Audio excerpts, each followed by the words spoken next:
ঠিক আছে, শুরু করি তাহলে। আজকে আমরা যে পার্টটা করব সেটা হচ্ছে ম্যাক্সওয়েল ডিস্ট্রিবিউশন। চলো হেডিং করো, সময় নষ্ট করবে না, তাহলে শুরু করি। Maxwell distribution, Maxwell distribution of, কিসের ডিস্ট্রিবিউশন? Of molecular velocities. দেখো, Maxwell distribution of molecular velocity. তো এটা কি জিনিস? ম্যাক্সওয়েল মলিকিউলস গুলো মানে একটা ধরো সিস্টেম আছে, সেখানে প্রচুর গ্যাস মলিকিউলস আছে।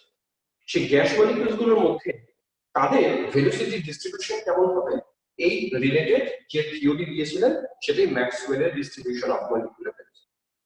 এবার এই ডিস্ট্রিবিউশনের একটা বড় ম্যাথমেটিক্যাল ফর্মুলা আছে।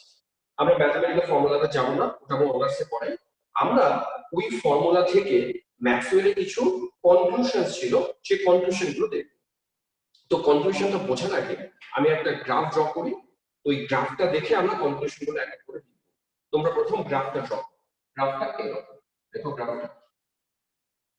আচ্ছা, আগে বলে দিই যে এই ম্যাক্সওয়েলের কিন্তু ডেরিভেশন নেই। আপনার যে ফর্মুলা বলছি সেই ফর্মুলাটা আমাদের দেয়া নেই, ফর্মুলাটা উঁচু ক্লাসে আছে। তো আমরা শুধুমাত্র এখান থেকে গ্রাফটা করবো, আর গ্রাফটা থেকে কিছু পয়েন্ট হাইলাইট করবো, সেগুলো করবো। চলো গ্রাফটা ড্র করো। কি বলছে নিমেষ? এটা ম্যাক্সওয়েল বোলজম্যান ডিস্ট্রিবিউশন। হ্যাঁ হ্যাঁ, শুধু বোলজম্যান ডিস্ট্রিবিউশন। তো গ্রাফটাতে দেখবে এইদিকে ওয়াই অ্যাক্সিসে প্লট করা আছে এরকম dn বাই n। কি জিনিস আমি পরে বোঝাচ্ছি তোমাদেরকে। আর গ্রাফটা ড্র করো। গ্রাফটা এইরকম ডিস্ট্রিবিউশন লেখা আছে, এইরকম ডিস্ট্রিবিউশন লেখা আছে। এই অ্যাক্সিসে প্লট করেছি কাকে? এই অ্যাক্সিসে প্লট করেছি আমরা ভেলোসিটি। তবে নাও হেডিং করো, এদিকে dn বাই n, এদিকে হচ্ছে ভেলোসিটি c। এবার কি জিনিস এটা? ওরা বলছে যে ধরা যাক আমার কাছে একটা চেম্বার আছে, এই চেম্বারে n নাম্বার অফ মলিকিউলস আছে, n খানা মলিকিউলস আছে। এবার এই n খানা মলিকিউলস এর মধ্যে ভেবে দেখো, কিছু কিছু মলিকিউলস খুব স্পিডে মুভ করবে, কিছু কিছু মলিকিউলস স্লোলি মুভ করবে। তার মানে এক একটা মলিকিউল এক এক রকম স্পিডে মুভ করবে। এবার এই যে dn বাই n, dn টা হচ্ছে একটা নির্দিষ্ট ফ্র্যাকশন অফ মলিকিউলস। মনে করো আমার যদি 100টা মলিকিউলস থাকতো, তো ম্যাক্সওয়েল বলছেন যে 100টা মলিকিউলস নিয়ে আমাদের ডিল করা সম্ভব না। আমরা 100টা মলিকিউলস এর মধ্যে একটা অংশকে বেছে নেব। মনে করো 100টার মধ্যে আমি বেছে নিলাম মাত্র 10টা মলিকিউলস কে নিয়ে আমি। তাহলে dn বাই n মানেটা কি? 10 বাই 100, মানে টোটাল কত মোলস এর মধ্যে ম্যাক্সওয়েল আমাদের টার্গেট এরিয়া কোনটা, সেই টার্গেট এরিয়া হচ্ছে 10। আমি পুরো 100 নিয়ে ডিসকাস করব না। আমি যদি একটা ছোট্ট পোরশন নিয়ে আলোচনা করি এবং এই পোরশনটাতে যা ডিস্ট্রিবিউশন হবে, ওভারঅল সিস্টেমটা ডিস্ট্রিবিউশন এরকম। তো ওই জন্য 10 বাই 100 যদি করি, এটাকে আমরা কি বলবো? Fraction of molecules. Total molecules এর কতটা ফ্র্যাকশন, সেটাকে এখানে বলা আছে dn বাই n। তাহলে dn বাই n টা কি? আরেকবার বলে দিই, n যদি আমার টোটাল নাম্বার অফ মলিকিউলস হয়, তার মধ্যে কতটুকু অংশ নিয়ে আমরা তার ডিস্ট্রিবিউশন দেখব, সেটা dn বাই n। বলো তো dn বাই n এর মানেটা বুঝতে পারলে? dn বাই n জিনিসটা, dn বাই n টাকে আমরা কি বললাম বলো তো? হ্যাঁ, dn বাই n হচ্ছে মানে একটা ফ্র্যাকশন অফ মলিকিউলস, একটা ফ্র্যাকশন অফ মলিকিউলস যার ডিস্ট্রিবিউশন দেখবো আমরা সিস্টেমের। এবার গ্রাফ পেপারে আসি। গ্রাফ পেপার কি বলে? গ্রাফে বলছে আমি যত লেফট টু রাইটে যাব তত ভেলোসিটি বাড়ছে। দেখো লেফট টু রাইটে যত যাচ্ছি ভেলোসিটি বাড়ছে। তো ম্যাক্সওয়েল বলছেন আবার গ্রাফটা দেখো আস্তে আস্তে আস্তে আস্তে উপরের দিকে উঠছে। উপরের দিকে ওঠা মানে কি? dn বাই n বাড়ছে, সোজা কথায় ফ্র্যাকশন অফ মলিকিউলস বাড়ছে।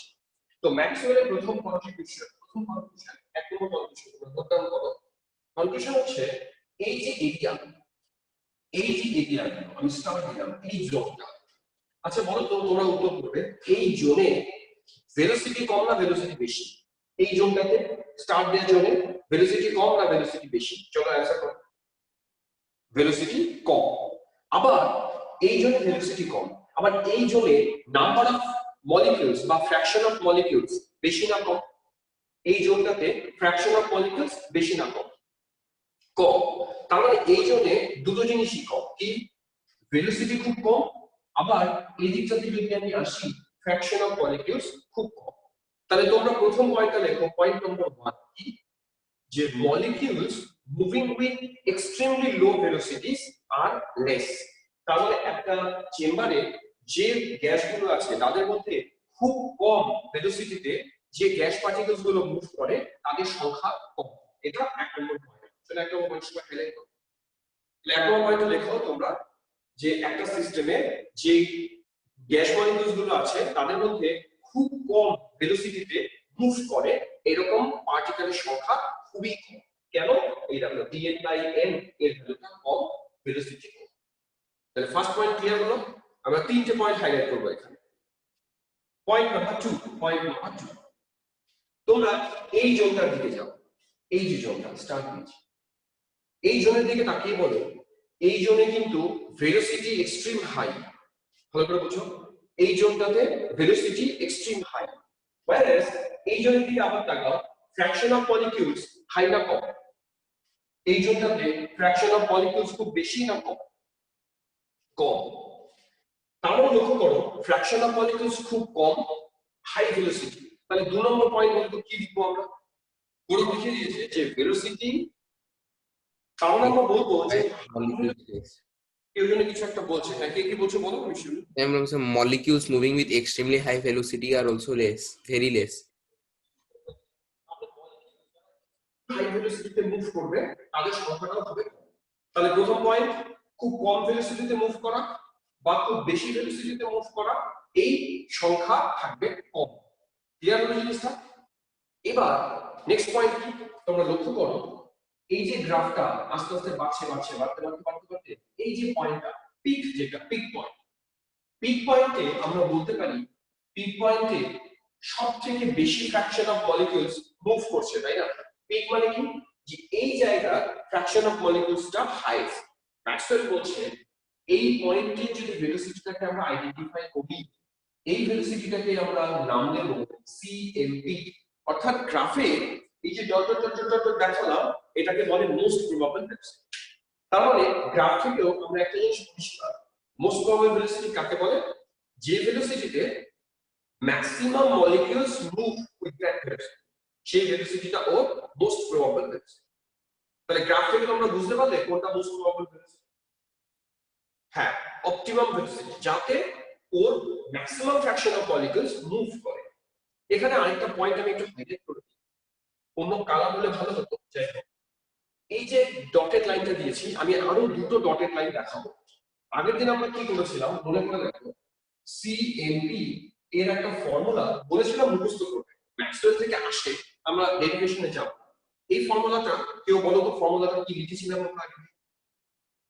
সিএমপি ফর্মুলা কি লিখেছিলাম? রুট ওভার দিয়ে একটা ফর্মুলা লিখেছিলাম, মুখ দিয়ে বললেও হবে, বলো। স্যার 3 নাম্বার পয়েন্টে যেন কি বললেন? Root over RT by M. Maximum fraction of molecules root over 2RT by M. root over 2RT by M. root over 2RT by M, এটা ছিল সিএমপি। এবার তোমরা আমাকে উত্তর দিও, ধরা যাক এখানে আরেকটা ডটেড লাইন নিলাম, এখানে আরেকটা ডটেড লাইন, এটা 1 নম্বর লাইন, 2 নম্বর লাইন, 3 নম্বর লাইন। আমার প্রশ্ন আছে, 1 নম্বর লাইনটা সিএমপি কে বোঝাচ্ছে, কেউ বলতে পারবে 2 নম্বর লাইন কোন ভেলোসিটিকে বোঝাবে, 3 নম্বর লাইন কোন ভেলোসিটিকে বোঝাবে? আমি ভেলোসিটি ইন দা সেন্স মিন করছি, আর দুটোই ভেলোসিটি আছে, একটা এভারেজ ভেলোসিটি আর একটা সিআরএমএস ভেলোসিটি। তো তোমাদের কাছে আমার প্রশ্ন, 2 নম্বর এবং 3 নম্বর কোনটা, কোনটা সিআরএমএস আর কোনটা সিএফএস? দেখি উত্তর সবাই করছে,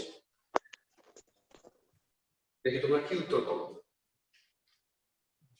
আচ্ছা, তো এটা, এই যে তোমরা অনেকে উত্তর লিখেছো, জানি না তোমরা কি লজিকে লিখেছো, কেউ বলতে পারবে লজিকটা কি?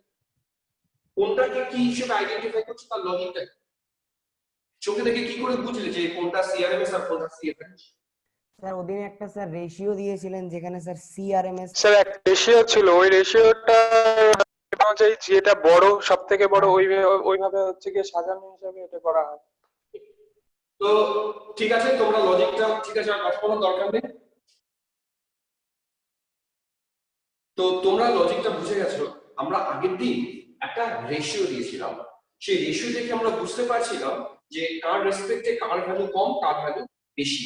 সেটা দেখে তোমরা উত্তর করতে পারবে 2 আর 3 এর মধ্যে কে বেশি। যে বেশি সে এভারেজ, যে কম সে সিআরএমএস। তো এটা দেখে তোমরা বুঝতে পারবে যে কোনটা সিআরএমএস কোনটা সি এভারেজ। এখানে আরেকটা কথা আমি হাইলাইট করব, সেটা হচ্ছে এমসিকিউটা আসবে, সেটা ভালো করে নোট করে রাখবে হ্যান্ডআউট আকারে। দেখা গেছে কি জানো, যে আমরা একটা সিস্টেমের মধ্যে যে ফ্র্যাকশন অফ মলিকিউলস নিয়ে ডিল করি, তো মলিকিউলস গুলো যে মুভ করে এদের ভেলোসিটি কিন্তু চেঞ্জ হয়, ভেলোসিটি চেঞ্জ হয়। কিন্তু দেখা গেছে কিরকম, আমি একটা ডায়াগ্রাম দিয়ে ব্যাপারটা বুঝাই। মনে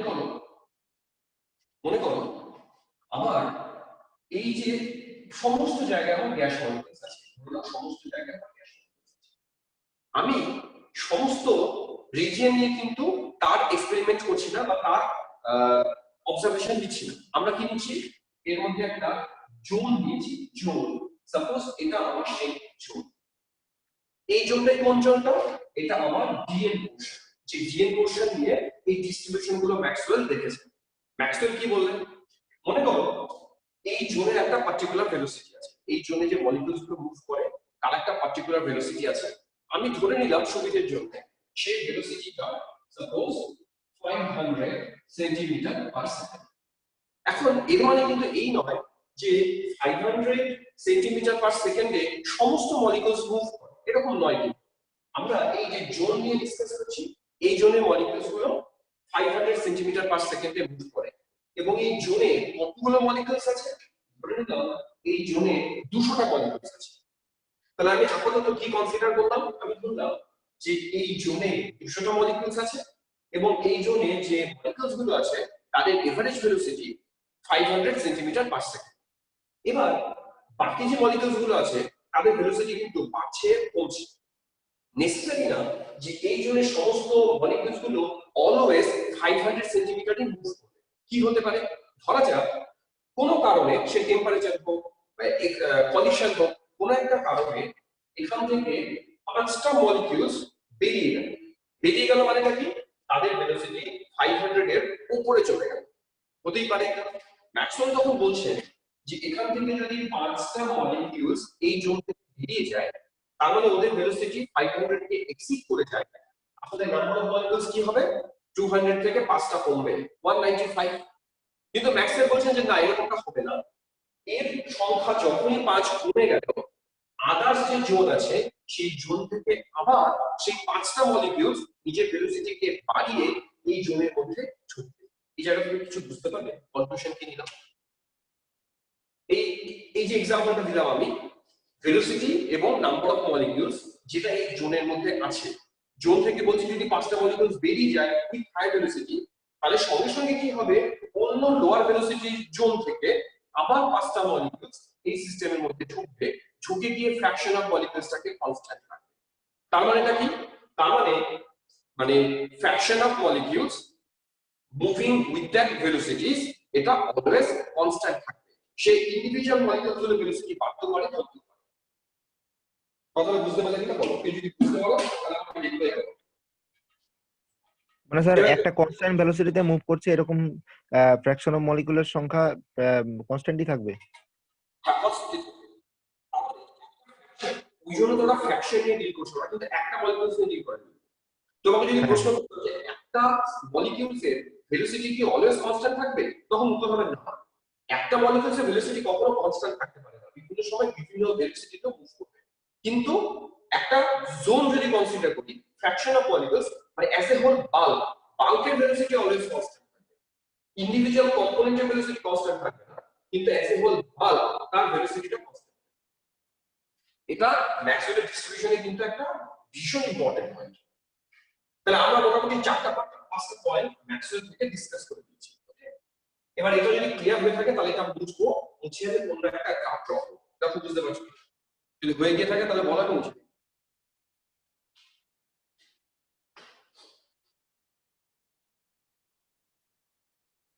আচ্ছা চলো এটা মুছে দিচ্ছি। আচ্ছা নেক্সট তোমরা হেডিং করো।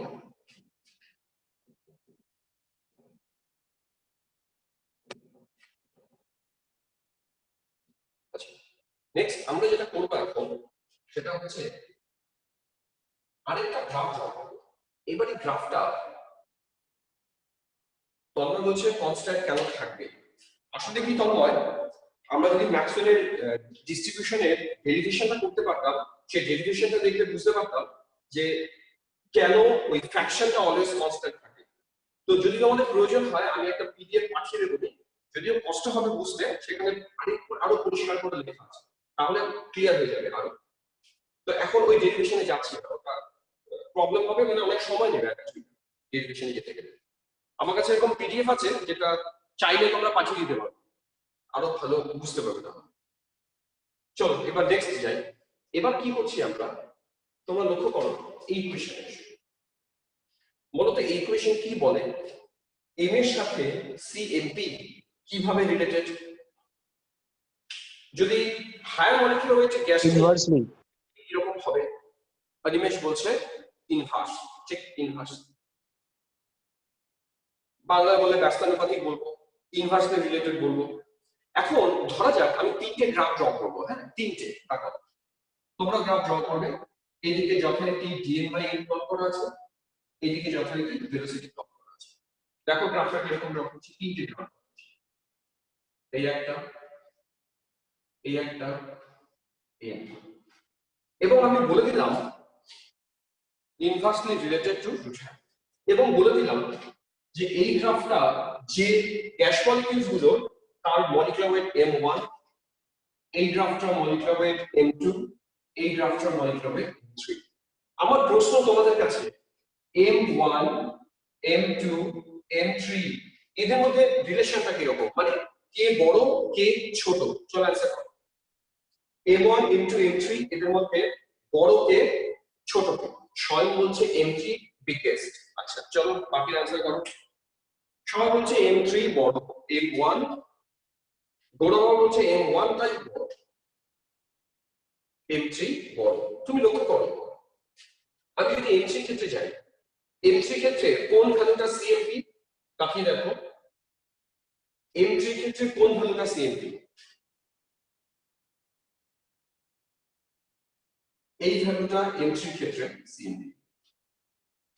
m1 এর ক্ষেত্রে কোন ভ্যালুটা সিএমপি? m1 এর ক্ষেত্রে এই ভ্যালুটা সিএমপি। লক্ষ্য করে দেখো, হ্যাঁ এবার লক্ষ্য করে দেখো সিএমপি ভ্যালু কার ক্ষেত্রে হাই? m3 ক্ষেত্রে সিএমপি ভ্যালু হাই, m1 এর ক্ষেত্রে সিএমপি ভ্যালু কম। আমরা কি শিখেছিলাম? আমরা শিখেছিলাম মাস যার যত বেশি হবে তার সিএমপি তত কম হওয়া উচিত। এটা ভালো করে বোঝার চেষ্টা করো। আমি কি বলছি কথাটা ভালো করে বোঝার চেষ্টা করো। কি বলছি, ইকুয়েশন কি বলছে?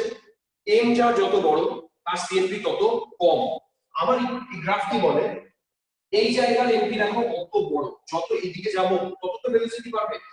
তাহলে সিএমপি m3 এর ক্ষেত্রে সবথেকে বেশি, তাহলে উল্টোটা হবে, m3 সবচেয়ে কম হওয়া উচিত, m1 সবথেকে বেশি হওয়া উচিত।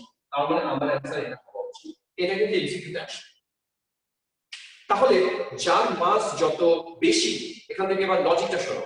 লজিকটা বলতে কোন পয়েন্ট আমরা মুখস্থ করব। যার মাস যত বেশি তাদের ক্ষেত্রে গ্রাফটা তত, গ্রাফের যে পিক পয়েন্টটা তত এই দিকে চলে আসে, ভেলোসিটি ভ্যালুটা কমে আসে, কারণ মাস বেশি হলে ভেলোসিটি কম হবে। প্যারালাল লক্ষ্য করে দেখো, এই পিকটা রাইজ করে, হাইটটা বেড়ে যায়। হাইট বেড়ে যাওয়ার মানেটা কি?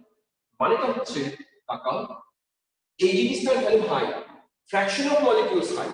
তার মানে লজিকটা এরকম, যদি সিএমপি এর ভ্যালু কমে ফ্র্যাকশন অফ মলিকিউলস বাড়বে, তার মানে বেশি সংখ্যক মলিকিউলস ওই ভেলোসিটি রিচ করবে। কথাটা বুঝতে পারলে কি বলছি? তুমি দেখবে ভেলোসিটি যত বাড়তে থাকবে ফ্র্যাকশন অফ মলিকিউলস তত কমতে থাকবে। এটা কিন্তু সব সময়ের জন্য অ্যাপ্লিকেবল। গ্রাফ যখনই এই পিক পয়েন্টটা যত ডানে সরবে তুমি দেখবে হাইট তত কমতে থাকবে। হাইট কমা মানে কি? Fraction of molecules moving with that velocity decreases.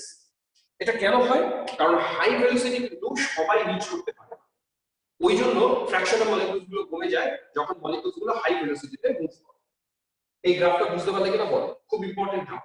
না বুঝতে পারলে আমি আরেকবার বলবো। ক্লিয়ার হয়েছে সবার? যদি ক্লিয়ার হয় আমি আরেকটা তোমাদেরকে গ্রাফ ড্র করে দেখাচ্ছি। চলো এটা মুছে দিই, আরেকটা গ্রাফ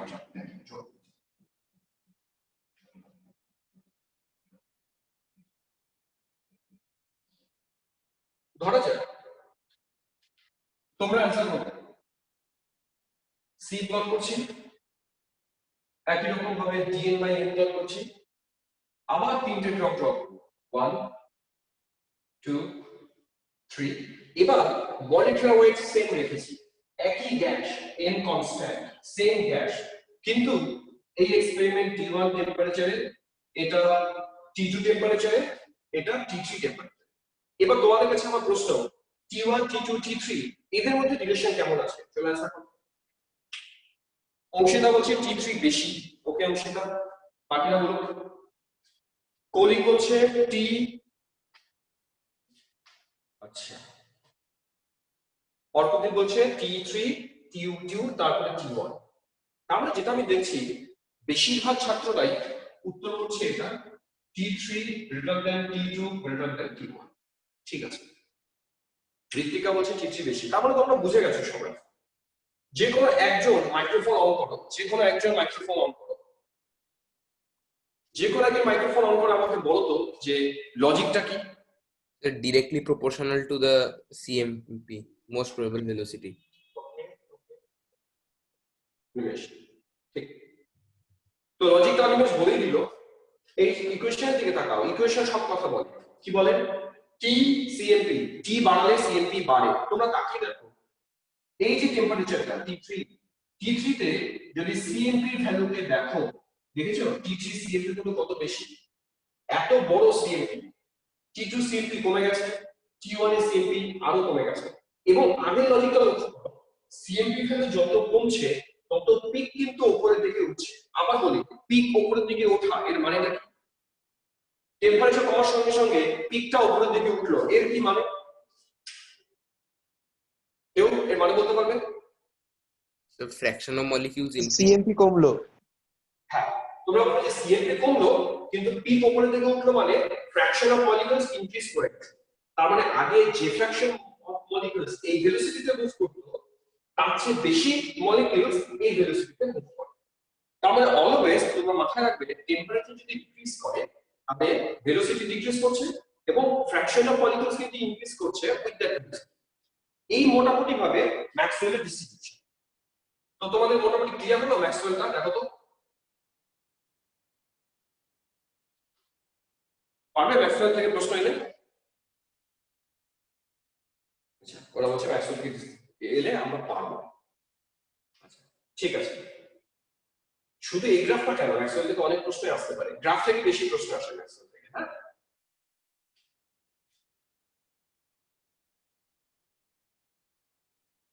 হ্যাঁ অংশিতা, হ্যাঁ অনেক কিছু বানানো যায় এরিয়া ফিরিয়া দিয়ে। আমি তোমাদের প্রশ্ন দেখাবো। ঠিক আছে, চলো এটা মুছে দিই।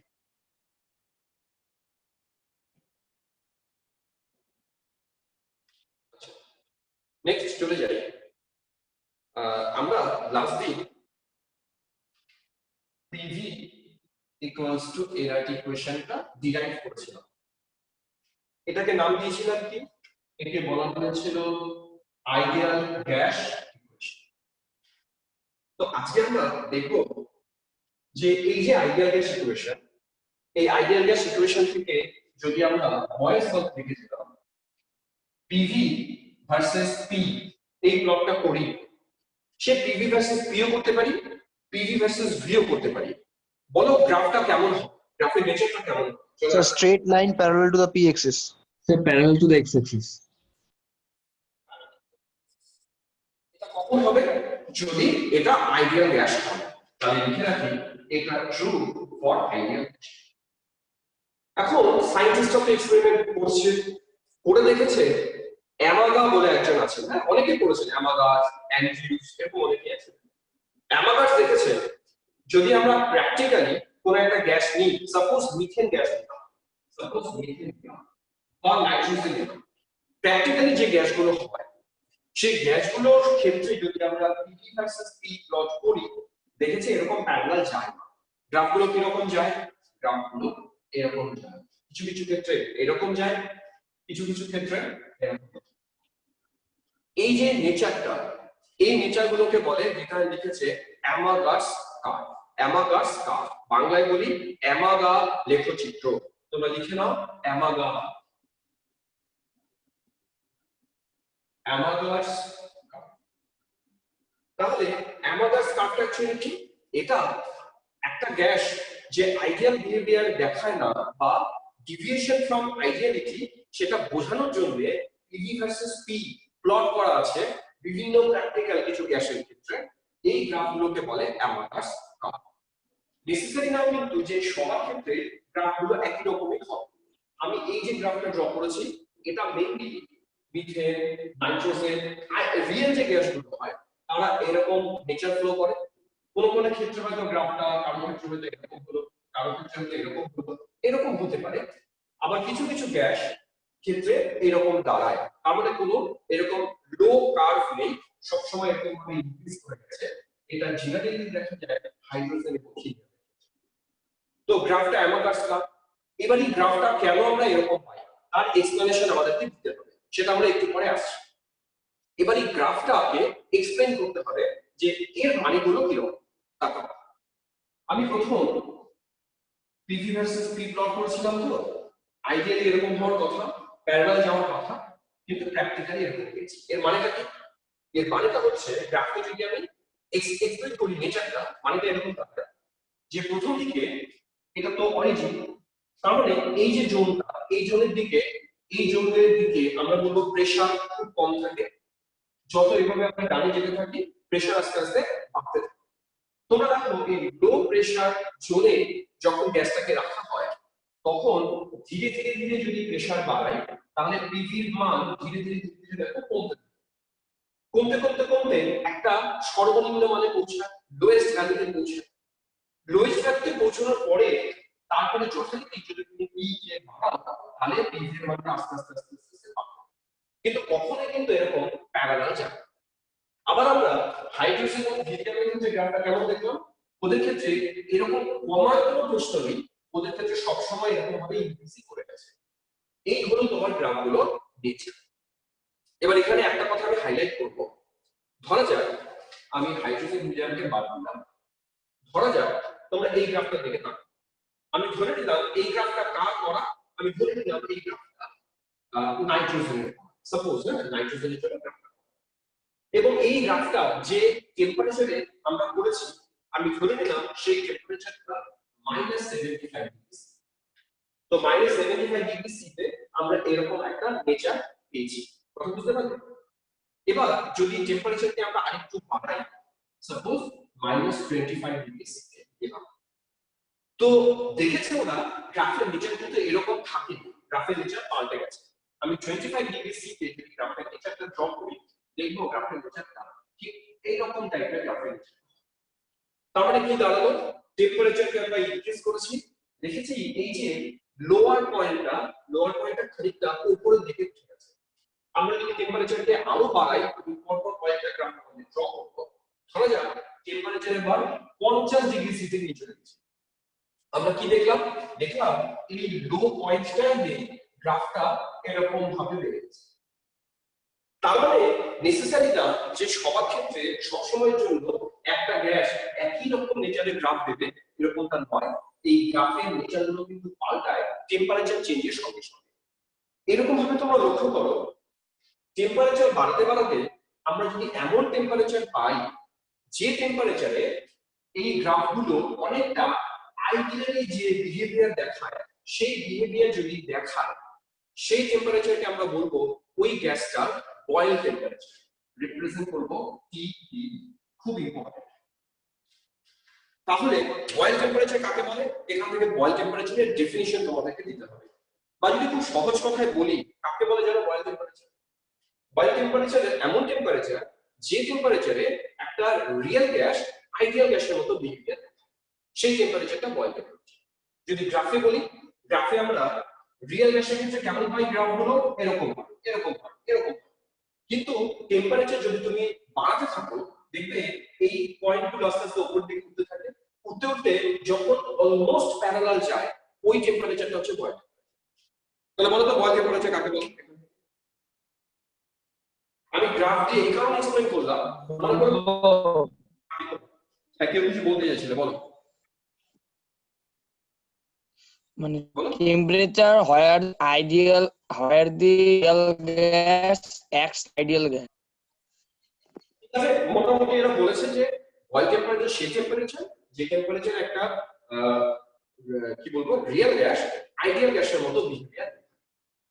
তো তোমরা গ্রাফ পেপারে যদি এরকম বিভিন্ন গ্রাফ দিয়ে দিয়ে আমরা জিজ্ঞেস করি যে কোনটা বয়েল টেম্পারেচার, তোমরা নিশ্চয়ই গ্রাফ দেখে বুঝতে পারবে যে কোন টেম্পারেচারটা বয়েল টেম্পারেচার। এবার এই ডিভিশনটা কেন হয়েছে তার ব্যাখ্যা আমরা একটু ভালো দেবো, তার আগে আরেকটা জিনিস হাইলাইট করি। চলো, temperature at which real gas shows ideal behavior, ঠিক এটা উচিত না।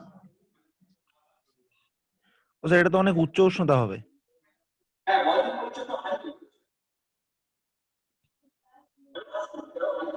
আইডিয়াল বিহেভিয়ার দেখাতে পারে, সবই আমরা আস্তে আস্তে দেখাবো। আর স্যার প্রেসারটাও তো লো থাকতে হবে না? হ্যাঁ, ওটা আমি আসবো যে কন্ডিশন আছে, প্রেসারকে লো রাখতে হয়, আমি পরে আসছি, টেম্পারেচারকে হাই রাখতে হয় আইডিয়াল বিহেভিয়ার দেখানোর জন্য। কেন হয় সেটা আমরা পরে আসবো। ভ্যান ডার ওয়ালস এর কিছু মডিফিকেশনস আছে, সেই মডিফিকেশনে আসবো। আচ্ছা, এবার আমরা নেক্সট হেডিং করি, সেটা হচ্ছে দেখো কম্প্রেসিবিলিটি ফ্যাক্টর, খুব ইম্পর্টেন্ট।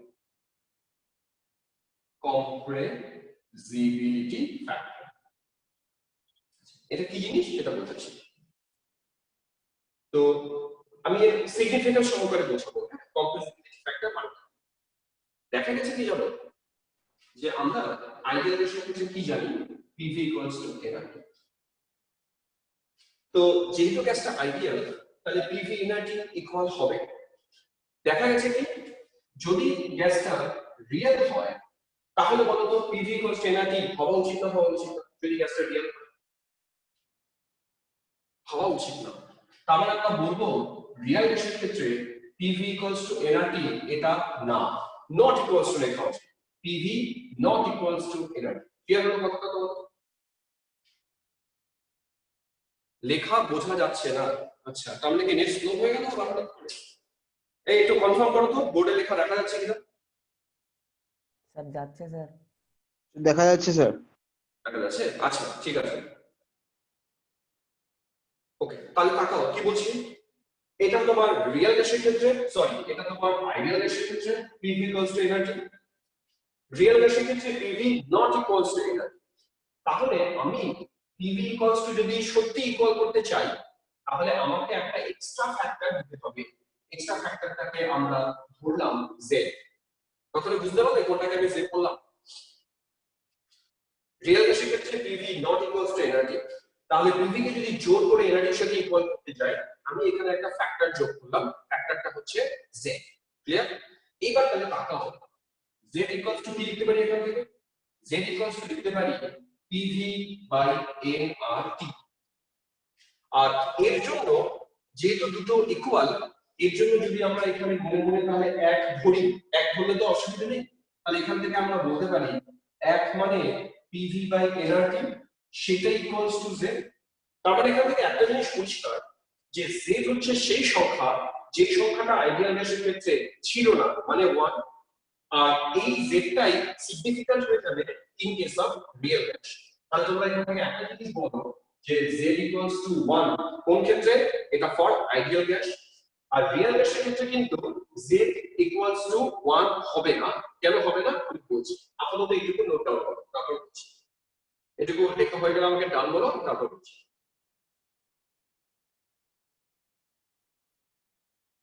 বুঝছো সবাই?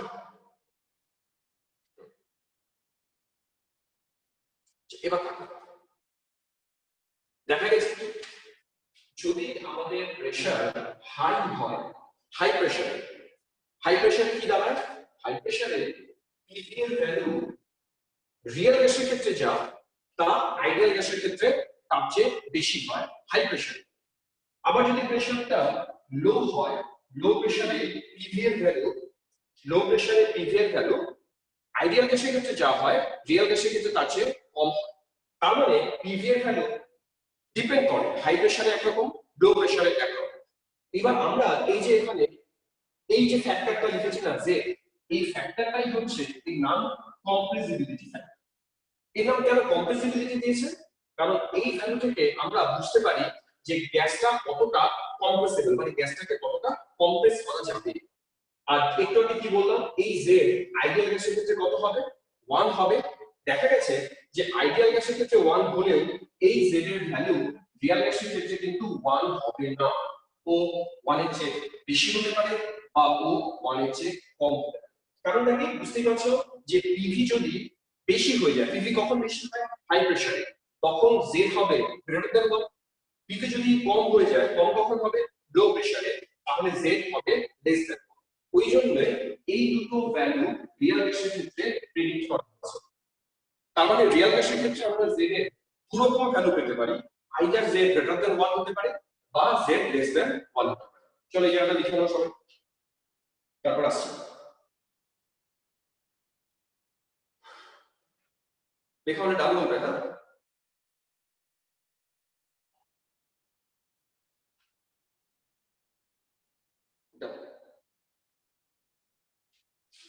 মুছে দিলাম না।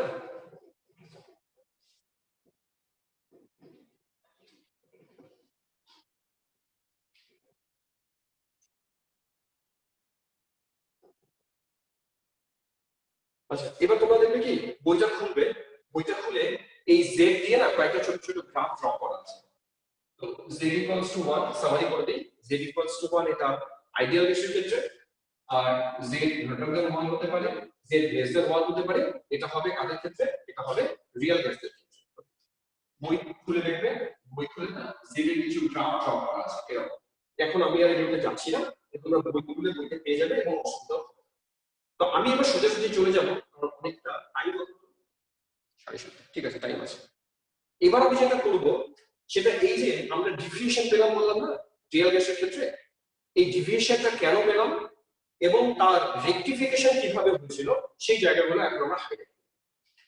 আচ্ছা চলো না হিটিং করো ভ্যান ডার ওয়ালস ইকুয়েশন, খুব important, van der Waals equation. হঠাৎ করে তোমরা বলতে পারো এই নামটা কেন দিলাম, এখানে এই কারণে দিলাম, আমাদের অ্যামাকা যে গ্রাফগুলো ড্র করেছিল পিভি ভার্সেস পি, এই এরকম গ্রাফ ড্র করেছিল, এই গ্রাফগুলোকে এক্সপ্লেইন করা যাচ্ছিল কোন ইকুয়েশন দিয়ে, পিভি ইকুয়ালস টু এনআরটি, এই ইকুয়েশন দিয়ে গ্রাফটাকে এক্সপ্লেইন করা যাচ্ছিল। তার জন্য ভ্যান ডার ওয়ালস এই ইকুয়েশনটাকে মডিফাই করলেন, মডিফাই করে উনি নতুন একটা ইকুয়েশন দিলেন, তার নাম ভ্যান ডার ওয়ালস ইকুয়েশন। এবার এই ইকুয়েশনটা ডিরাইভ করার জন্য ভ্যান ডার ওয়ালস দুটো কাইনেটিক থিওরির যে দুটো পস্টুলেটস আছে সেই পস্টুলেটসটাকে মডিফাই করলেন। আমি দুটো পস্টুলেটস বলে দিই, তার মডিফিকেশন তারপরে বুঝি। প্রথম পস্টুলেট যেটা কাইনেটিক থিওরিতে ছিল, যে গ্যাসগুলোর যে ভলিউম, সেই ভলিউম আমার টোটাল যে পাত্রের ভলিউম তার তুলনায় এর ভলিউম গুলো নেগলিজেবল। তোমরা দেখবে কাইনেটিক থিওরিতে এরকম বলা ছিল যে গ্যাস অণুগুলোর আয়তন পাত্রের আয়তনের তুলনায় নগণ্য, বাংলায় পরিষ্কার এরকম করে লেখা ছিল। এটা ছিল ফার্স্ট পস্টুলেট। 2 নম্বর পস্টুলেট একটা কি ছিল, যে গ্যাস মলিকিউলস গুলোর মধ্যে নিজেদের মধ্যে কোনো রকম আকর্ষণ বিকর্ষণ নেই, এরকম কথা লেখা ছিল, যে force of attraction between the gas molecules আর নেগলিজেবল।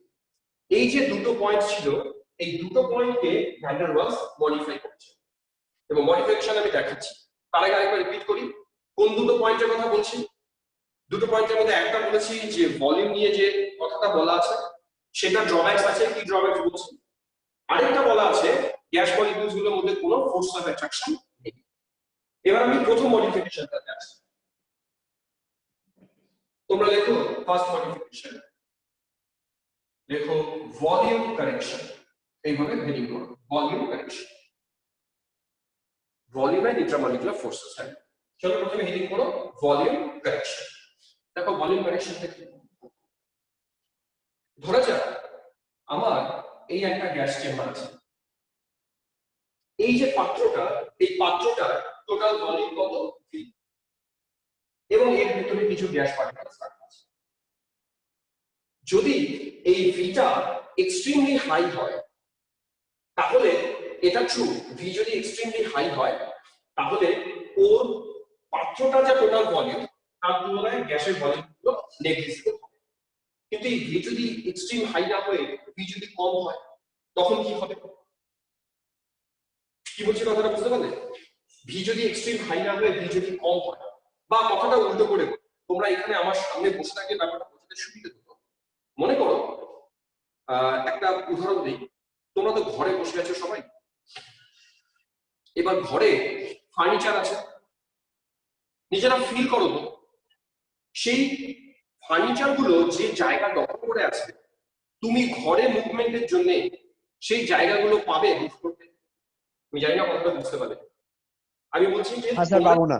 ঘরে আছো, সেই ঘরে ফার্নিচার আছে, মনে করো একটা আলমারি আছে, একটা খাট আছে, এইসব আছে, তুমি কতটুকু জায়গা মুভ করতে পারো? ফাঁকা জায়গাতে তুমি মুভ করতে পারো। আমরা কখনো একটা জায়গা অকুপাই করা থাকলে একটা টাইম সেই জায়গাটাকে অকুপাই করতে পারি না বা সেই জায়গাটা মুভ করতে পারি না। সেই কথাটা এদের ক্ষেত্রেও একই। ধরা যাক কোনো একটা পার্টিকুলার মোমেন্টে এই যে গোল গোল দিচ্ছি এগুলো গ্যাস মলিকিউলস, যেহেতু এরা গ্যাস মলিকিউলস, এরা একটা জায়গা অকুপাই করবে। এখন আমি যদি এই গ্যাস মলিকিউলসের কথা বলি, যদি বলি আচ্ছা ও যে জায়গা অকুপাই করে আছে, ও কি সেই জায়গা অকুপাই করতে পারবে বা কোনোভাবে ওই জায়গাটা কোনো একটা মোমেন্টে দখল করতে পারবে? উত্তর হবে না।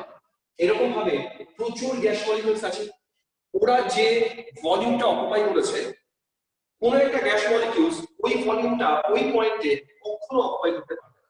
তাহলে আমরা যদি বলি যে free space for the movement of the gas particles, এটা কিন্তু ও কতটুকু জায়গা পাবে না? যতটুকু জায়গা ওরা নিজেরা অকুপাই করতে আছে। তখন ভ্যান ফ্রান্স বলছেন যে এই ভলিউমটা আমাকে কনসিডার করতে হবে।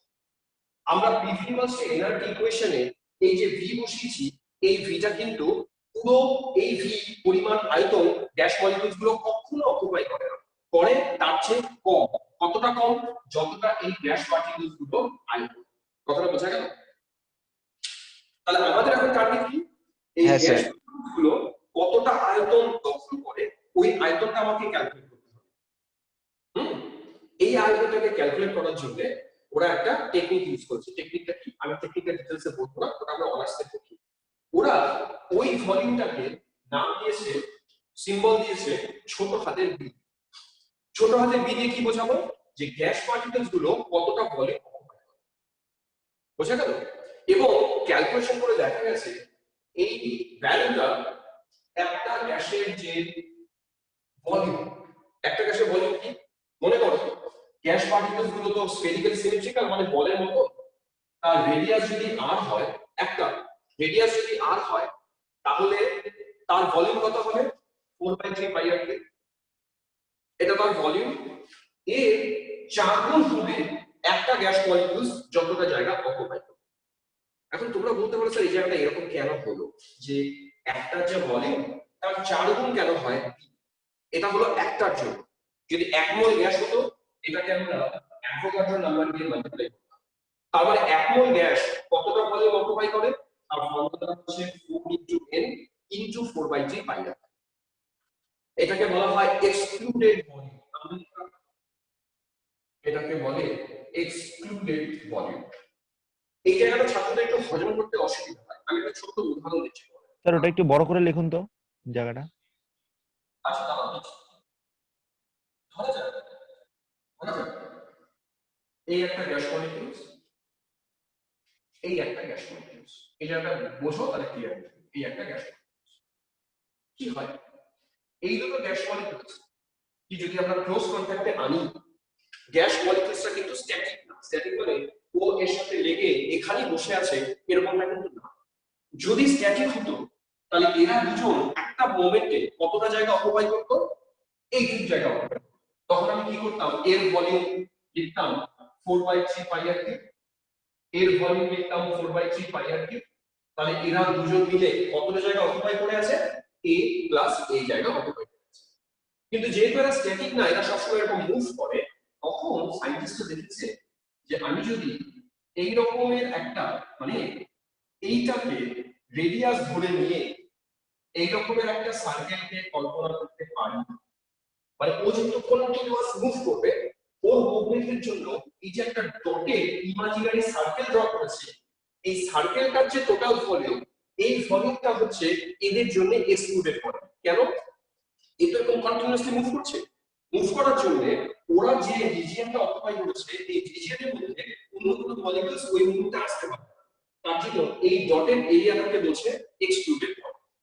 এবার এই এরিয়াটা কি করে ক্যালকুলেট করব? তোমরা লক্ষ্য করো, এইটুকু রেডিয়াস যদি আর হয়, এইটুকু রেডিয়াস যদি আর হয়, তাহলে এই টোটালটা কত? এই টোটালটা হচ্ছে 2r। তাহলে কেউ বলতে পারবে এই যে টোটাল, এই যে ডটেড এরিয়া যেটা দিয়েছি, এর ভলিউম কত? এর ভলিউম হবে 4/3 পাই 2r তার কিউব। কথা বোঝা গেল? এই টোটাল এরিয়াটার ভলিউম কত বললাম? 4/3 পাই 2r কিউব। আচ্ছা, এবার পাই 2r কিউবটাকে করি, চলো দেখি কত হয়। এটা মানে কত হচ্ছে 8r কিউব। তার মানে দাঁড়াচ্ছে 4/3, সামনে একটা 8 দিলাম, পাই আর কিউব। এখন ভেবে দেখো, এই যে ভলিউমটা যাকে আমরা বললাম এক্সক্লুডেড ভলিউম, এটা কজনের জন্য হলো? দুজনের জন্য। এখানে একটা মলিকিউল, সেখানে একটা মলিকিউল, এই দুজন মিলে এই ভলিউমটা বানালো এক্সক্লুডেড ভলিউম। তাহলে একটার জন্য এক্সক্লুডেড ভলিউম কত? Divided by 2। ডিভাইডেড বাই 2 করলে এটা দাঁড়ালো 4 ইনটু 4/3 পাই আর কিউব। এটা দাঁড়ালো একটার জন্য। এক মোলের জন্য কত দাঁড়াবে? Multiply by Avogadro number. ওই জন্য একে আমরা মাল্টিপ্লাই করব ইনটু অ্যাভোগাড্রো নাম্বার দিয়ে। এই জিনিসটার ভ্যালু হচ্ছে বি। বলো এবার বি কি বুঝতে পারলে কিনা? কেউ যদি জিজ্ঞেস করে যে বিটা এরকম কেন হলো, তার এক্সপ্লেনেশন দেওয়া যাবে? এবার বিটা এরকম কেন হলো? ওকে, তোমরা ওদেরকে বুঝিয়ে দেবে যে দুটো পার্টিকেলস একসাথে আনলাম, এরা এরকম ভাবে তো কন্টিনিউ মুভ করছে, তো এরা যে এরিয়াটা নিচ্ছে ওটা হবে এক্সক্লুডেড ভলিউম। সেটা ক্যালকুলেট করলাম, একজনের জন্য ভ্যালুটা এটা দাঁড়ালো। তাহলে এই ফর্মুলাটাকে মুখস্থ করে ফেলো, এটা দিয়ে আমরা অঙ্ক করব। ছবিটা বুঝলাম না, তন্ময় কোন ছবিটা বুঝলে না? এটা ছবিটা বাড়িতে বসে দুটো বল নেবে, দুটো বলকে কাছাকাছি আনবে, বলটাকে করে ঘোরাবে, ঘুরিয়ে দেখবে ওরা একটা এরিয়া তৈরি করেছে, ওই এরিয়াটা এক্সক্লুডেড ভলিউম। সেটা হচ্ছে, তো আমরা এখন যেটা করব, এটা মুছে দিলাম। তাহলে আমি, তোমরা কিন্তু এই ফর্মুলাটাকে মুখস্থ করো, এখনই মুখস্থ করো, আমি আজকে অঙ্ক করতে দেবো একটু। স্যার ফর্মুলার কথাটা বাংলায় কি লিখবো? হ্যাঁ, ফর্মুলা বললাম ফর্মুলার যে কথাটা মানে বি এর জিনিসটা সেটা বাংলায় কি লিখবো? এই জিনিসটা বাংলায় লিখবে যে গ্যাস অণুগুলো যতটা আয়তন দখল করে, তার মানে volume occupied by the gas molecule. ইংরেজিতে বলেছিলাম এক্সক্লুডেড ভলিউম, তোমরা বাংলায় লিখে নাও যে গ্যাস অণুগুলো যতটা আয়তনকে দখল করে সেটা।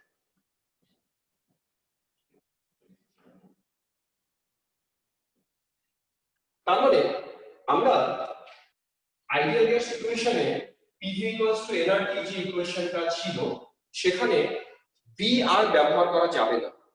ভি এর চেয়ে কম হবে। কতটা কম? বি পরিমাণ কম, যেটাকে আমরা গ্যাসের আয়তন বলেছিলাম। তো এই ইকুয়েশনটাতে ভি কে রিপ্লেস করে দেব ভি মাইনাস বি। বিটা কি? বিটা হচ্ছে সেই আয়তন যেটা 1 মোল গ্যাস অকুপাই করে, যেটাকে একটু আগে লিখলাম v = 4n into 4/3 পাই। যদি আমার 1 মোল গ্যাস না হয়ে n মোল গ্যাস হতো, তবে আমি এটাকে n লিখব। কথাটা বুঝতে পারলে? এটা মাথায় রাখো, আমি v কে রিপ্লেস করে দেব v - nb দিয়ে। এবার নেক্সট হেডিং করো প্রেসার কারেকশন। চলো হেডিং করো প্রেসার কারেকশন। এবার বুঝুন যে প্রেসার কারেকশনের প্রয়োজন কেন পড়েছিল। মনে করো একটা চেম্বার দিলাম, এখানে একটা গ্যাস মলিকিউলস আছে। আমরা কাইনেটিক থিওরিতে কি বলেছিলাম যে গ্যাস অণুগুলোর মধ্যে কোনো রকম ইন্টারঅ্যাকশন নেই, কোনো রকম আকর্ষণ বিকর্ষণ নেই, কোনো রকম আকর্ষণ করে না, বিকর্ষণ করে। ভ্যান বলছেন যে ঠিক আছে, দেখা যাক এই যে গ্যাস মলিকিউলস আছে, এই মলিকিউলস এর উপরে গ্যাস মলিকিউলস আছে, নিচে আছে, ডানে বাঁয়ে এখানে এখানে এখানে। ও তো একা নেই, ওর চারপাশে গ্যাস পার্টিকেলস আছে। এবার এই পার্টিকেলস ওকে অ্যাট্রাক্ট করে, ওর দিকে টানে, এই পার্টিকেলস ওকে টানে, ও টানে, ও টানে, ও টানে, ও টানে, ও টানে। এবার তাকাও, আমি অনেকগুলো অ্যাট্রাকশন দেখালাম। এই অ্যাট্রাকশন, এই অ্যাট্রাকশন ইকুয়াল এবং opposite, equal opposite, equal opposite, এরকম ভাবে অ্যাট্রাকশন আছে, কিন্তু প্রত্যেকটা অ্যাট্রাকশনই আরেকটার ইকুয়াল এবং অপোজিট। তো এবার যদি প্রশ্ন করি, তাহলে এই মলিকিউলসটার উপরে রেজাল্টেন্ট ফোর্স কত? বাংলা বলি লব্ধি বল কত? তোমরা বলো তো লব্ধি বল কত? এনিমেট বলছে সিগমা। এর মধ্যে যে রেজাল্টেন্ট ফোর্স বলে কিছু থাকছে না, তাই লোকে বলে যে এই অণুগুলোর মধ্যে কোনো রকম আকর্ষণ বিকর্ষণ নেই।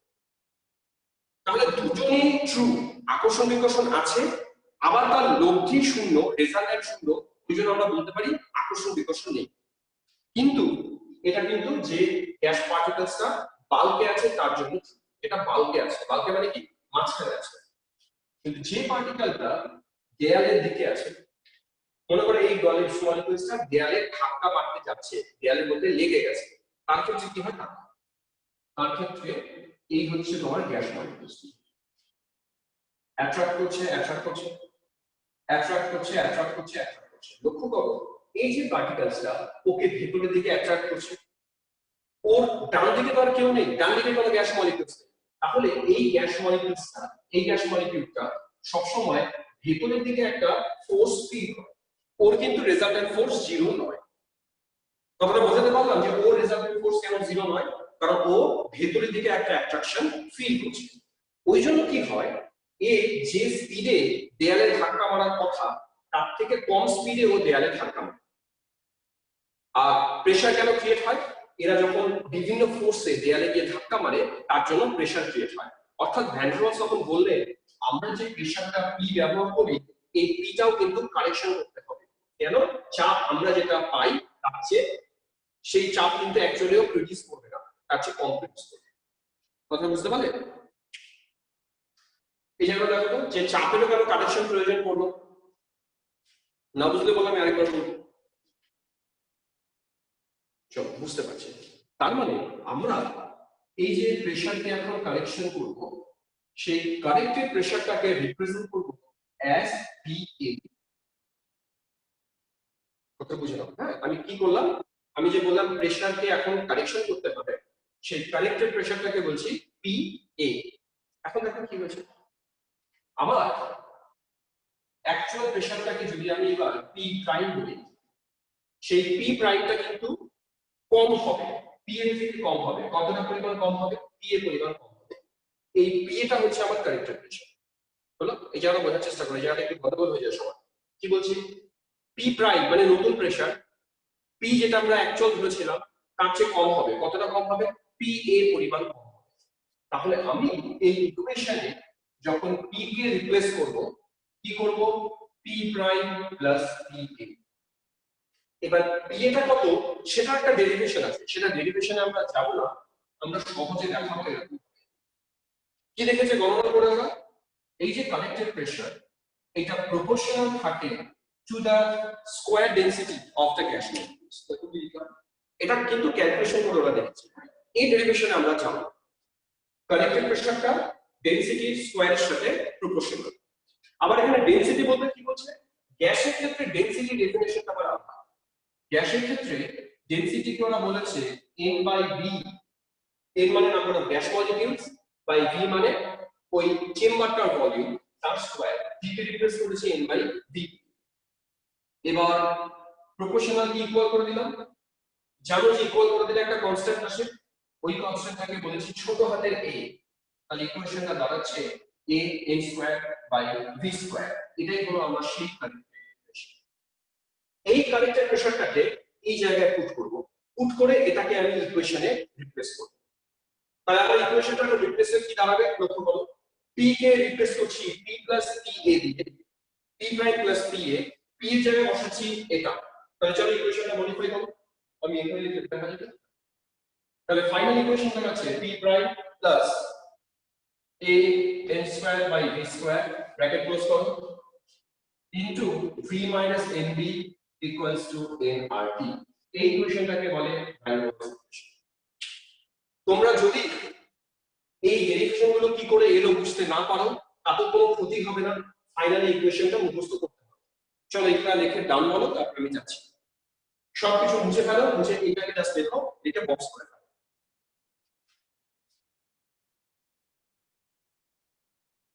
ডান। আচ্ছা, এবার আরেকটা কথা বলো তো, এই যে ভ্যান ডার ওয়ালসটা আমরা যেভাবে এলাম, তোমরা কি কিছুটা আইডিয়া পেলে? এগুলা ছিল অনার্স সায়েন্স, অনার্স আমরা ডেরিভেশন গুলো পড়া, তো একটু আইডিয়া দিলাম যে কি করে এরকমটা হলো। আচ্ছা, এটা বলছে বুঝেছি, আমি তাহলে মুছে দিলাম পুরো।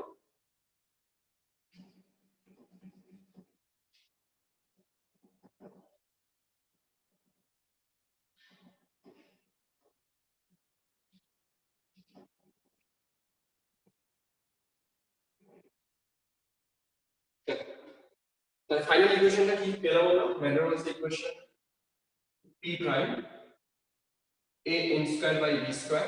এটা এক্ষুনি মুখস্থ করবে, জিজ্ঞেস করবো তোমাদের। v minus nb equals to nr। একটা কথা বলে দিই, এই যে চারটাকে ব্যবহার করেছে না p প্রাইম, এখন দেখো আমি যেহেতু কোনো ভ্যালু পুট করছি না, তো p লেখা যে কথা p প্রাইম লেখা একই কথা। p একটা আলাদা প্রেসার, p প্রাইম একটা আলাদা প্রেসার। তো ওই জন্য দেখবে ইকুয়েশনের বইতে কিন্তু প্রাইম কথাটা লেখাই নেই, ছেড়ে দিয়েছে, বলছে p থাক। কারণ আমি তো ভ্যালু পুট করছি না, ভ্যালু তো ইকুয়েশন টু ইকুয়েশন চেঞ্জ হবে, ওই জন্য আর প্রাইম লিখে নিয়ে ওরা p লিখেছে, কিন্তু কনসেপ্টটা p প্রাইম থেকে এসেছে। এই ইকুয়েশনটাই তোমরা নিচে লিখবে এবার, ফর 1 মোল গ্যাস। আমি যদি 1 মোল গ্যাসের জন্য ইকুয়েশনটা লিখতাম, কি করব ইকুয়েশনে? 1 মোল গ্যাস যদি হয়, m গুলোকে রিপ্লেস করব 1 দিয়ে, তাহলে ইকুয়েশনটা কি দাঁড়াবে লিখে ফেলো। তাহলে ইকুয়েশনটা দাঁড়াবে p প্লাস, লিখে ফেলো, p plus a by v square into v minus v equals to RT। এটা 1 মোলের জন্য অ্যাপ্লিকেবল। লেখো সবাই।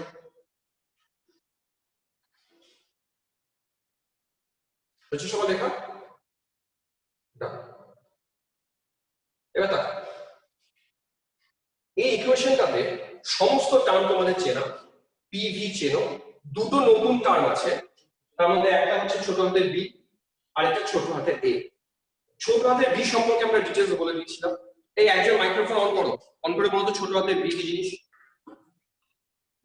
দেখি তোমরা উত্তরটা দিতে পারছো কিনা। চলো, ছোট হাতের স্যার b বি হচ্ছে এক্সক্লুডেড ভলিউম, মানে গ্যাস ভলিউম মলিকুল যতটা গুলি দ্বারা 1 মোলকে যতটা ভলিউম দখল করে। তো গ্যাস মলিকিউল বা এক্সক্লুডেড ভলিউম, গ্যাস মলিকিউলগুলো কতটা ভলিউমকে অকুপাই করছে, হচ্ছে ভলিউম। যাই বলো, এই কি জিনিস? এটাকে বলেছে প্রপোর্শনালিটি কনস্ট্যান্ট। এবার সিগনিফিক্যান্স দিই, ফিজিক্যাল সিগনিফিক্যান্স। এ হলো, লেখো কথাটা, এ হলো force of attraction, force of attraction between the gas molecules. কথা লেখো, এ হচ্ছে force of attraction between the gas molecules. অবশ্যই ভ্যান ডার ওয়ালস কনস্ট্যান্ট, কিন্তু এর সিগনিফিক্যান্স বলছি ফোর্স অফ অ্যাট্রাকশন। এর মানেটা বোঝাই। মনে করো দুটো গ্যাস আছে আলাদা, x একটা গ্যাস, y একটা গ্যাস। x এর জন্য a ভ্যালু সাপোজ 200, ইউনিটটা পরে শেখাবো। y এর জন্য a ভ্যালু সাপোজ 300। তোমরা বলতে পারবে তাহলে x এবং y এর মধ্যে কোন গ্যাসটার মধ্যে ফোর্স অফ অ্যাট্রাকশন বেশি? ভ্যালু দেখে বোঝা যাবে যে কার মধ্যে ফোর্স অফ অ্যাট্রাকশন বেশি। y এর ফোর্স অফ অ্যাট্রাকশন বেশি। এখন যদি কেউ প্রশ্ন করি যে ফোর্স অফ অ্যাট্রাকশন বেশি মানেটা কি, মানেটা বুঝিয়ে দিই। মনে রাখবে যে গ্যাসের এ ভ্যালু বেশি তাদের মধ্যে ফোর্স অফ অ্যাট্রাকশন বেশি, অর্থাৎ সেই গ্যাসকে সহজে লিকুইড করা যাবে। লিকুইড কখন হয়? গ্যাসগুলোর মধ্যে যখন ফোর্স অফ অ্যাট্রাকশনটা হাই হয় তখন তারা কনভার্ট হয়ে লিকুইডে চলে যায়। তাহলে উত্তর দাও তো, এক্স এবং ওয়াই কে এদের মধ্যে কাকে সহজে লিকুইডে কনভার্ট করা যাবে? উত্তর হবে ওয়াই। এটা কিন্তু এর ফিজিক্যাল সিগনিফিকেন্স, যে এর ভ্যালু দেখে আমরা বুঝতে পারি যে কোন গ্যাসটা ইজিলি লিকুইফাইড, কোন গ্যাসটাকে সহজে লিকুইডে কনভার্ট করা যাবে। কথাটা বুঝতে পারলে এর সিগনিফিকেন্সটা কি? এবার আমরা বি এর সিগনিফিকেন্সে আসি। এর সিগনিফিকেন্স বুঝে গেলাম, বি এর সিগনিফিকেন্স এসো।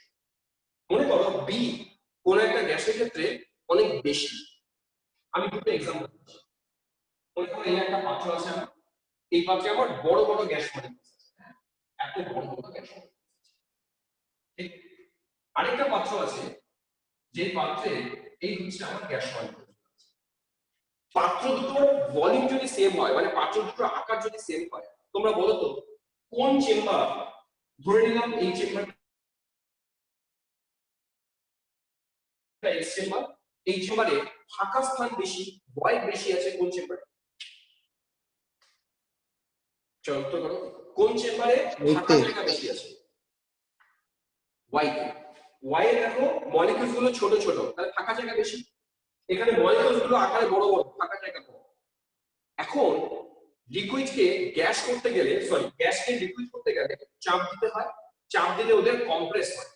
তোমরা বলো তো আয়তন সংকোচন মানে ভলিউমের কন্ট্রাকশন এখানে সহজে হবে নাকি এখানে সহজে হবে? চলো অ্যানসার করো। স্যার এক্স এ হবে। এক্স এ হবে। পাইপের কম্প্রেশনের জায়গা নেই, পার্টিকেলস গুলো অকুপাই করে আছে বড় বড় জায়গা, ফাঁকা জায়গা কম। তার মানে যে গ্যাসের ফাঁকা জায়গা যত বেশি, ভয়েড যত বেশি, তারা ইজিলি কম্প্রেসেবল, মানে ওদেরকে সংকোচন করা যায়, চাপ প্রয়োগ করে সংকোচন করা যায়। তাহলে বি এর সিগনিফিকেন্স কি, যে বি এর ভ্যালু যার যত হাই, তারা এর ভ্যালু যত কম, তারা মোর কম্প্রেসেবল। কথা বুঝতে পারলে কিনা? খুব ইম্পর্টেন্ট, কিন্তু দেখবে কত এমসিকিউ দেবো আমরা এর উপর। তাহলে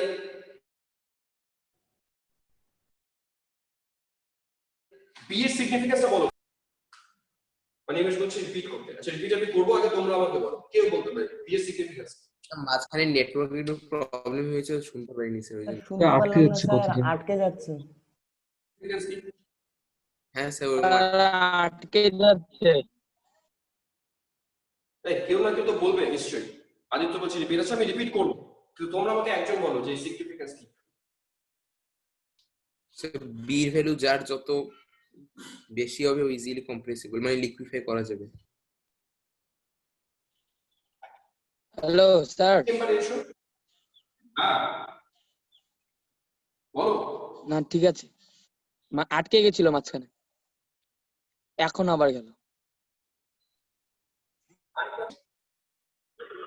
যে মলিকিউলস গুলো অনেক জায়গা দখল করেছে, তাহলে ফাঁকা জায়গা কম। ফাঁকা জায়গা কম মানে তাকে সহজে কম্প্রেস করা যাবে না। তার মানে বি যার যত কম, তার ফাঁকা জায়গা তত বেশি, তাকে সহজে কম্প্রেস করা যাবে। তাহলে বি এর এটাই সিগনিফিকেন্স, যে বি যত কম সে গ্যাসটা তত ইজিলি কম্প্রেসেবল, বি যত বেশি সে হচ্ছে লেস কম্প্রেসেবল। এটা বি এর ফিজিক্যাল সিগনিফিকেন্স। না মুছে দিলাম। এবার নেক্সট আরেকটা জিনিস দেখেন, সেটা হচ্ছে ইউনিট অফ এ। আমরা এর একক বের করতে চাই এখন। হ্যাঁ, একক একক কি? তোমরা লক্ষ্য করো, পি এর সাথে আমি এখানে যে টার্মটা জুড়েছিলাম a n square by v square. P মানে একটা প্রেসার, এ ইউনিট তো প্রেসারের ইউনিট। এ যেহেতু বি এর সাথে যোগ করা আছে, এর ইউনিটটাও প্রেসারের ইউনিট হবে। তার মানে আমরা ইউনিটটা করব a n square by v square. এই টোটাল জিনিসটার ইউনিট হচ্ছে প্রেসারের ইউনিট। চলো লিখি দাও এটিএম। তাহলে এখান থেকে ইকুয়ালস টু কি, a equals to atm into v square by n square. মানে এটাকে তোমরা দেখো atm litre square mole to the power -2। এটা বক্স করে ফেলো, এটা এর ইউনিট। দেখো এর ইউনিট কিভাবে কোনো মুখস্থ করার প্রয়োজন নেই, আমরা এই জিনিসটাকে লিখলাম। প্রেসারের সাথে এটা অ্যাড করা ছিল, তাহলে প্রেসারের ইউনিটই পরিহিত হবে, ওই জন্য লিখলাম। এবার তাহলে a ইকুয়ালস টু কি, atm কে v স্কয়ার দিয়ে মাল্টিপ্লাই করো বাই মোল স্কয়ার, ওই জন্য লিখেছি atm litre square mole to the power -2। দেখো বুঝতে পারলে? বুঝতে পারলে দেখো। ওকে, এবার তোমরা আমাকে একই রকম ভাবে স্মল বি, এই যে স্মল বি এর ইউনিটটা বের করে দাও। চলো স্যার এটা হয়ে গেল, আমাকে ডান। ভলিউমের ইয়ে হবে স্যার। হ্যাঁ, ভলিউমের ইউনিট হবে। তাহলে কি লিটার বলবো? শুধু লিটার? লিটার পার মোল। গুড, এটা করতে হবে তোমাকে। Litre mole inverse. কেন? এখানে কে আছে? এনবি।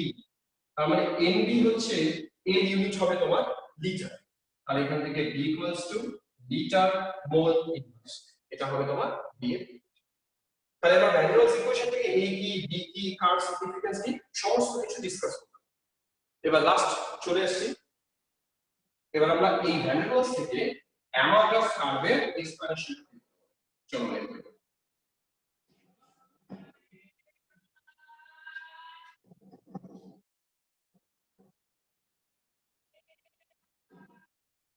No, চলো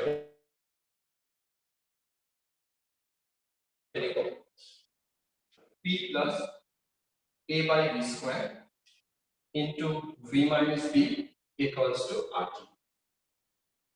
এটা কত মিলের জন্য লিখলাম বলতে ইকুয়েশনটা? একমের জন্য। দেখো কোথাও n টার্ম নেই, তো n equals to 1 বসিয়ে দিচ্ছি। ফার্স্ট হিডিং করো কেস 1। দেখো কেস 1, কেস 1 এ লেখো when pressure is extremely low, pressure যদি খুব কম হয়। তোমরা তাকিয়ে দেখো, আমরা যে অ্যামাগা ড্রপ করেছিলাম গ্রাফটা, এদিকে পি ছিল, এদিকে পিভি ছিল, গ্রাফটা এরকম ছিল, তাই না? এটাকে ব্যাখ্যা করতে চাই এটা কিভাবে আসে।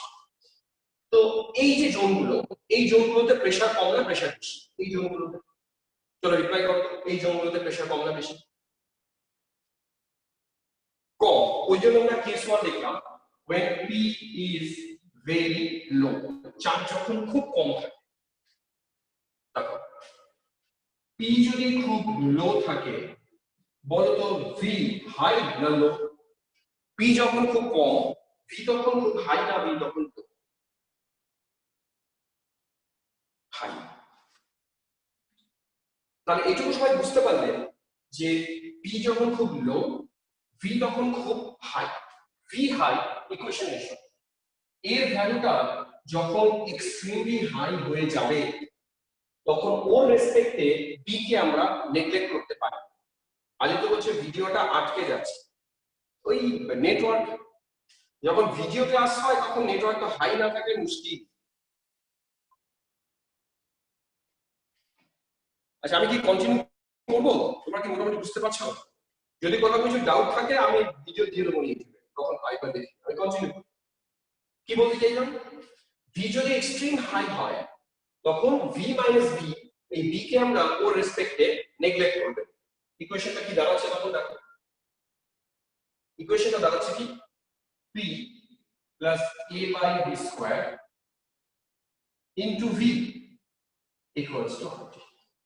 আমরা শুধু কি করলাম, ও কে ওর রেসপেক্টে, এ কে এর রেসপেক্টে নেগলেক্ট করলাম, ওই জন্য V লিখলাম। এবার V দিয়ে তুমি মাল্টিপ্লাই করো, চলো V দিয়ে মাল্টিপ্লাই করো, PV plus A by V equals to RT। এই জিনিসটাকে ডানে নিয়ে যাও, তাহলে কি দাঁড়াবে, PV equals to RT minus A by V। লিখে এই জিনিসটাকে একটা বক্স দাও, এটুকু ডান, বলে ডান বলো, আমি তারপর বলছি। আচ্ছা সব ডান।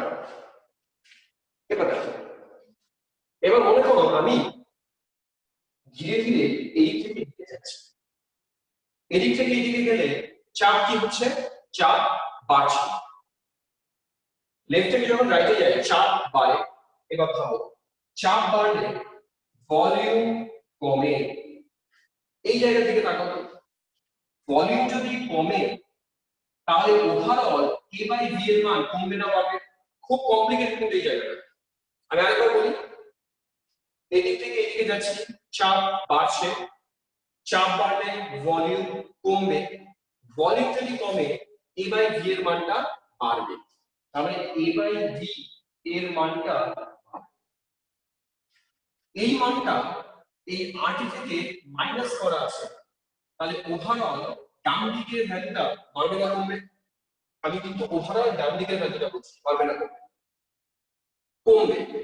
ডান দিকের ওভারঅল ভ্যালু যদি কমে, ইকুয়াল রাখতে গেলে PV কে কমতে হবে, ওই জন্য PV এর মানটা আস্তে আস্তে কমছে। লজিক কি বুঝলে যে PV এর মান কেন আস্তে আস্তে কমছে? কথাটা আমি আরেকবার বলতে পারি যদি না বুঝতে পারো। অনিমেষ বলছে বুঝতে পারছে, গ্যালাক্সি J7 প্রাইম বলছে কমবে, পিয়ালি বলছে ক্লিয়ার হয়েছে। দেবজিৎ ক্লিয়ার। আচ্ছা তোমাদের বেশিরভাগই ক্লিয়ার হয়েছে, আমি আরেকবার বলতে যদি ক্লিয়ার হয়নি, আমি আরেকবার বলি কি, আমরা লেফট থেকে রাইটে যাচ্ছি, প্রেসার অল্প অল্প করে বাড়াচ্ছি, প্রেসার বাড়ালে V কমবে, V যেহেতু কমবে, V তো নিচে আছে, A বাই V এর মান বাড়বে, এই জিনিসটার মান বাড়ছে, বিয়োগ করা আছে, তাহলে ওভারঅল এই জিনিসটার মান কমবে, PV এর মান কমবে, ওই জন্য গ্রাফটা আস্তে আস্তে কমছে। এবার এইভাবে কমতে কমতে কত দূর অবধি কমবে তারও ব্যাখ্যা দিচ্ছি, চলো কেস 2 তে এসে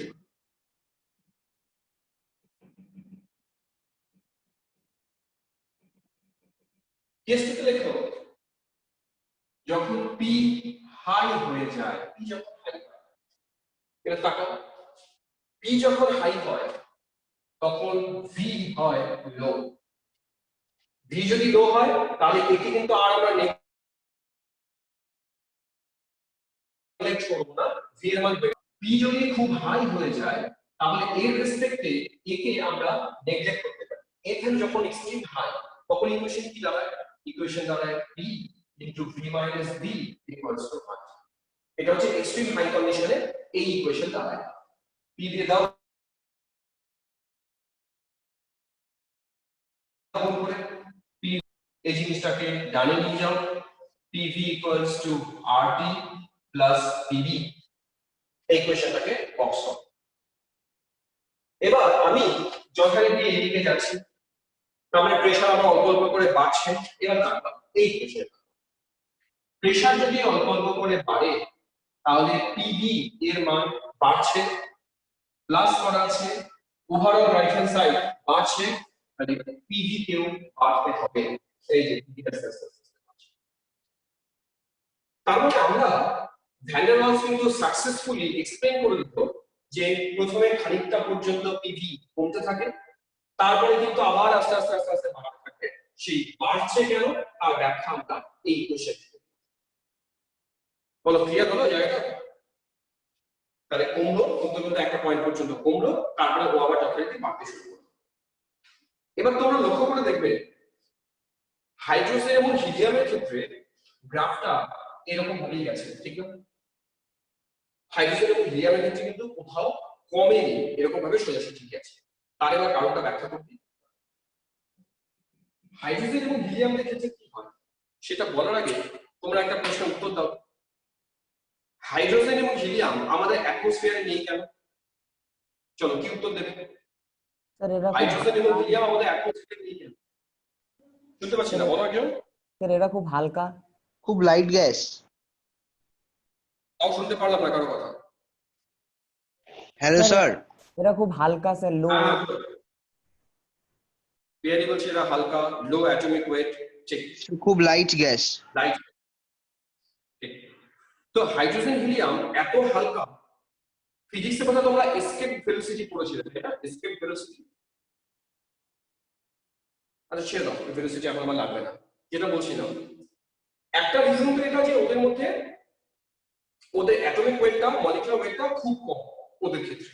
আরেকটা লজিক হচ্ছে হাইড্রোজেন এবং হিলিয়াম এমন গ্যাস যাদের এর ভ্যালু নেই, ওদের মধ্যে ফোর্স অফ অ্যাট্রাকশন বলে কিছু, এ নেগলিজিবল। তোমার ইকুয়েশনে এসো, ইকুয়েশনে যদি তোমার এ নেগলিজিবল হয়, তার মানে এ যদি না থাকে ইকুয়েশনটা কি দাঁড়ায়? অলওয়েজ। তার মানে হাইড্রোজেন এবং হিলিয়ামের ক্ষেত্রে তুমি যে প্রেসারই রাখো, যে টেম্পারেচারই রাখো, ওদের ক্ষেত্রে এ নেগলিজিবল।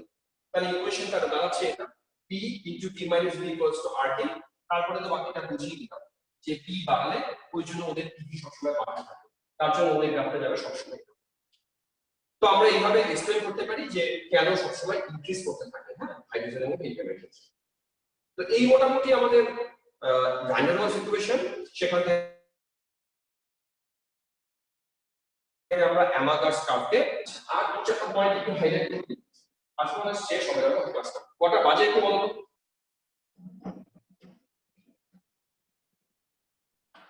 8:15। 8:17। 8:18। ঠিক আছে, চলো আর একটা জায়গা একটু বলে দিই, সেটা হচ্ছে কন্ডিশন। লেখো কথাটা, কন্ডিশন ফর আইডেন্টিটি। মানে আমরা যেটা বলতে চাইছি যে তোমরা তো বলেছো, তোমরা কথাটা সবাই উল্লেখ করেছিলে যে একটা রিয়েল গ্যাস কখন আইডিয়াল গ্যাসের মতো বিহেভ করবে, তার কন্ডিশনটা কি? তোমরা উত্তর দিয়েছিলে যে দুটো কন্ডিশন হয়। একটা হচ্ছে, বলো তো কি কন্ডিশন হয় যখন আইডিয়াল গ্যাসের মতো, ideal gas, real gas, ideal gas মতো? Sir high temperature and low pressure. Low temperature, হচ্ছে হাই প্রেসার। তার মানে লো টেম্পারেচার, হাই প্রেসার, এটা হচ্ছে কন্ডিশন। কেউ এক্সপ্লেইন করতে পারবে এই কন্ডিশনে ওরা কি করে আইডিয়াল বিহেভিয়ার দেখায়? স্যার লো প্রেসার না স্যার? প্যারালাল।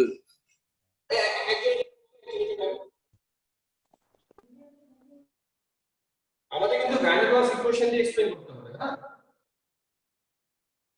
হ্যাঁ, উচ্চ তাপমাত্রা, নিম্ন চাপ। আচ্ছা ঠিক আছে, এই কাজটা তোমাদের আমি বাড়ির জন্য রাখলাম। স্যার হাই টেম্পারেচার হবে না? তোমরা এটা বাড়িতে নিজেরা এক্সপ্লেনেশন। স্যার আপনি তো লো টেম্পারেচার লিখেছেন স্যার, হাই টেম্পারেচার হবে তো। ও উল্টো লিখেছি, sorry. High temperature, low pressure. তো ঠিক আছে, তোমরা এটা দিয়ে এক্সপ্লেইন করবে যে ও কি করে এই কন্ডিশনে আইডিয়াল গ্যাসের মতো বুঝিয়ে দিয়ে দেয়। তা আজকে আমরা এই পর্যন্তই রাখি। হ্যাঁ, বারবার হচ্ছে আটকে যাচ্ছে স্ক্রিনটা, নেটওয়ার্কের প্রবলেম। তো আমার গ্যাস কমপ্লিট। এবার আমি তোমাদের কি করবো, গ্যাসের একটা অ্যাসাইনমেন্ট পাঠাবো, আজকে পাঠিয়ে দেবো, সেটা তোমরা বাড়িতে বসে বসে করবে। আর একটা দুটো জায়গা বাকি থাকবে, এরকম বলে দিচ্ছি, আমরা নেক্সট দিন প্রবলেম করবো আর এটা আগে এক্সপ্লেইন করে দেবো। সেটা হচ্ছে ক্রিটিক্যাল টেম্পারেচার বলে একটা কথা আছে, ক্রিটিক্যাল টেম্পারেচার বাকি থাকছে। তাহলে আমি রেকর্ডিংটা পজ করে